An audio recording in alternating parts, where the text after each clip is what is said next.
So I'll do on the ball and off the ball. So on the ball, your number one responsibility is to contain penetration. Keep the ball in front.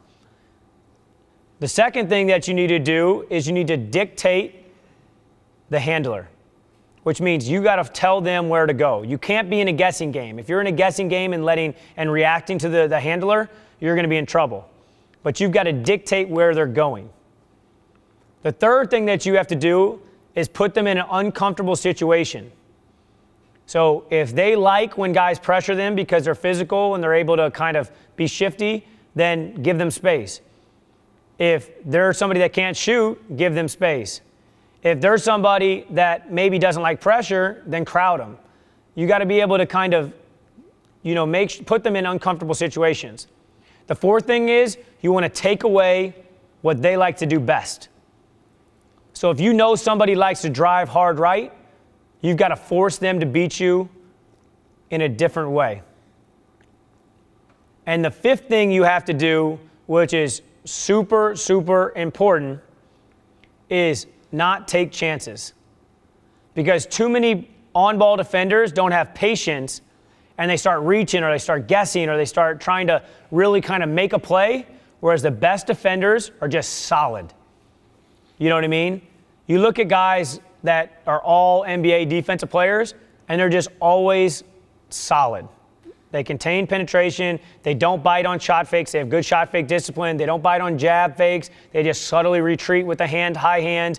As soon as they jump, they don't foul the shooter. They kind of just contest and take away their vision or make them alter their shot. That's what a good on-ball defender does. A good off-the-ball defender is, one, always loaded in the right position. You see bad off-the-ball defenders where they're hugged up to their man and then the drive happens and they have to rotate over too much, where then it's an easy drive and kick to their teammate, or they're so hugged up that they're too late and they can't help out on the penetration. So they're loaded in the right spot.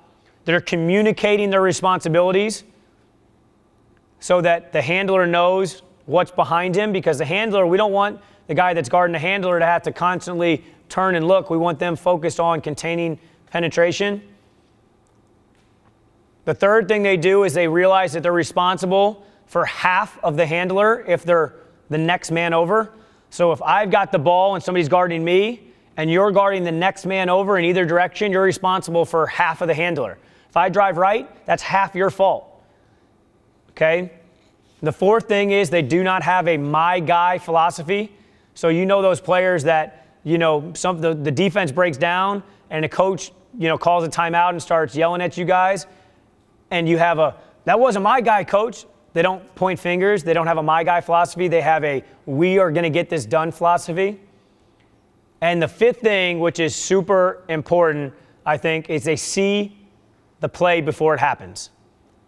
They're constantly putting themselves in the right position, and they see the next play before it happens so that they can be in the right spots, they can communicate the right responsibilities, they can be leaning in the right directions, and ultimately they can make a play.